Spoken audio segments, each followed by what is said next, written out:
নমস্কার, সবাইকে স্বাগত আমার স্বপ্না খোঁজ এডুকেশন চ্যানেলে। আমি সুচিত কুমার মাইতি, ইতিহাসের শিক্ষক। চলে এসেছি আজকে একাদশ শ্রেণীর একটি বিষয় নিয়ে। আজকের বিষয় ভক্তিবাদী সাধক ও সাধিকা কবির। ভিডিওটি ভালো লাগলে লাইক, কমেন্ট, শেয়ার ও সাবস্ক্রাইব করে রাখবেন, আর পাশে নোটিফিকেশান বোতামটি সক্রিয় করে পাশে থাকবেন, যাতে এইরকম নতুন নতুন ক্লাস ভিডিও সবার আগে আপনার কাছে পৌঁছতে পারে। শুরু করছি আজকের বিষয় কবির। কি বলা হচ্ছে? ভারতে মধ্যযুগের ভক্তি আন্দোলনের অন্যতম প্রবক্তা ছিলেন রামানন্দের অন্যতম শিষ্য কবির। 1440 খ্রিস্টাব্দে তিনি সম্ভবত কাশীতে জন্মগ্রহণ করেন। কিংবদন্তি অনুসারে তাঁর মা ছিলেন এক ব্রাহ্মণ কন্যা। শৈশবে সেই মা তাঁকে পরিত্যাগ করলে এক মুসলমান জোলা বা তাঁতি তাঁকে পালন করেন।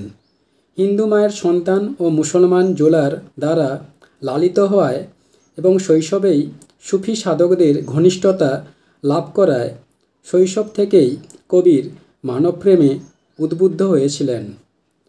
ইসলামের একেশ্বরবাদের সঙ্গে বৈষ্ণব, নাথযোগী এবং তান্ত্রিক বিশ্বাসও এসে মিলিত হয়েছিল কবিরের ভক্তিচিন্তায়। তাঁর কাছে সব ধর্মই ছিল এক, সব ভগবানই সমান। তাঁর মতে রাম, হরি, গোবিন্দ, আল্লাহ, সাঁই, সাহিব প্রভৃতি ছিল ঈশ্বরেরই বিভিন্ন নাম।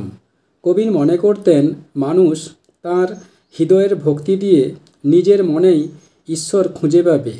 তার জন্য মন্দিরে, মসজিদে যাওয়ার প্রয়োজন নেই। আর সে কারণেই মূর্তি পুজো বা গঙ্গা স্নান বা নামাজ পড়া তাঁর কাছে ছিল অর্থহীন। সমকালীন সমাজ জীবনে কবিরের ভাবনা চিন্তার গুরুত্ব ছিল অপরিসীম। ডক্টর তারাচাঁদের মতে সব ধর্ম ও বর্ণ সমন্বয়ী প্রেমের ধর্ম প্রচার করা ছিল কবিরের উদ্দেশ্য।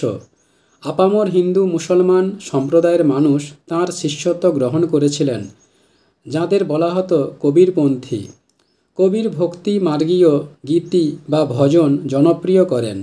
হিন্দি ভাষায় রচিত তাঁর 2 পংক্তির কবিতাকে বলা হয় দোহা।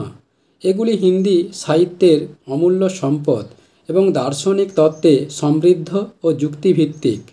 কবিরের দোহা হল: হিন্দু কহে মোহে রাম পিয়ারা, তুর্ক কহে রহমানা, আপাস মে দোনো লড়ি লড়ি মুয়ে মরম না কৌ জানা।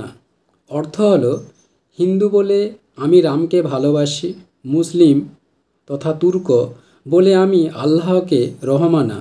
দুজনেই এ নিয়ে লড়াই করে, তবুও আসল সত্য কেউ জানতে চায় না। বন্ধুরা, এখানে ক্লাস ভিডিওটি শেষ হলো। পরবর্তীকালে আবার একটি নতুন ক্লাস ভিডিও নিয়ে উপস্থিত হব। ধন্যবাদ। সবাই ভালো থাকবেন।